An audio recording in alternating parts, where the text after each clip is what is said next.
Here at Garden State Plaza, more than 60,000 people shop every day. That's 19 million visitors a year. Paramus alone rakes in more than $5 billion in yearly retail sales, making Bergen County one of the wealthiest in the state. And that's with its stores shut on Sundays. So-called blue laws, named for the color paper they used to be written on, have been on the books in New Jersey since the late 1600s. In the mid-20th century, a majority of states had similar laws. They hit their peak in Jersey in the mid-1960s, but have since been repealed, except in Bergen County. As far as we know, Bergen County is the only jurisdiction in the entire country that has such a broad prohibition on sales. Of course, everybody's familiar with blue laws on alcohol sales or car sales.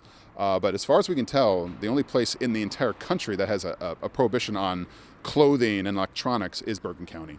To understand why Bergen residents have held fast to their Sunday retail ban, look back to the 1950s, when planned suburbs and megamalls started sprouting, stealing business from Main Street.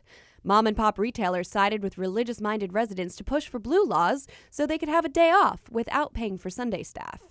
When the state legislature put it to a vote, more than half the counties opted in. Today, only Bergen remains. It's been more than 2 decades since residents voted.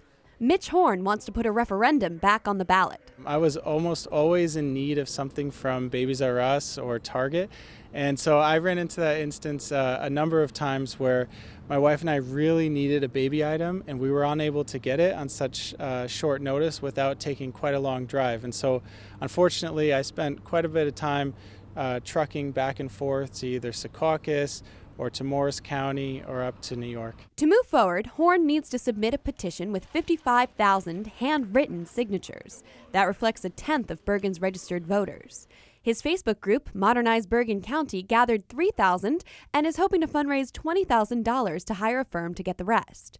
But a quick tour around the Paramus Park Mall shows it could be slow going. I actually enjoy the blue laws. Well, I enjoy shopping too, but I can always go elsewhere to get my shopping done, and then I have the roads free to travel. Especially Route 4 and Route 17, which is a nightmare every day.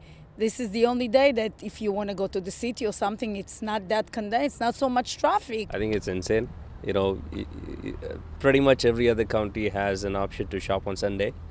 And I think that should pretty much be extended for Bergen County as well. I think in this consumer-driven world, we can all use a break from shopping all the time.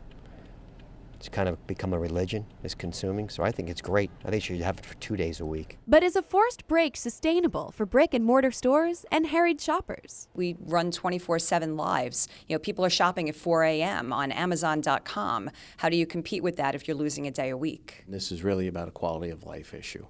People want to have a day where they can travel across the county, be able to do things, visit family members, have children play without having the congestion and the traffic that we face 6 days a week. Jim Tedesco is the former mayor of Paramus.